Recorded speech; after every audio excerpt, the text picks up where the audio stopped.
Hey everyone! If you're learning Spanish and want to sound like a local at your next party, you're in the right place. Today I'm going to show you how to talk about parties in different parts of Latin America. Make sure to stick around until the end for a quick recap. First up, we've got the word Fiesta.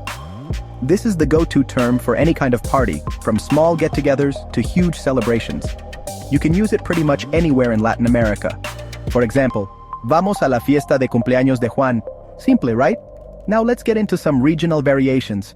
In Mexico and the Caribbean you might hear the word pachanga. It implies a lively party with lots of music and dancing. Like, qué buena pachanga anoche. If you find yourself in Chile, you'll want to use carrete. This is a colloquial term for a party, often implying a late-night event. So, anoche hubo un buen carrete. Moving over to Argentina and Uruguay, they've got boliche. This refers to a nightclub, but you can also use it for a party.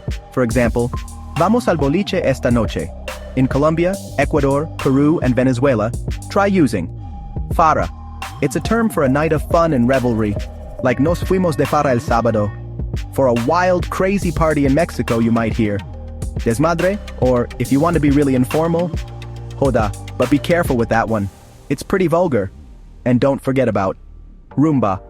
In the Caribbean, this word is used for lively parties with dancing. Lastly, if you're in Cuba, you might attend a guateque. This is a rural, informal party with traditional music and food.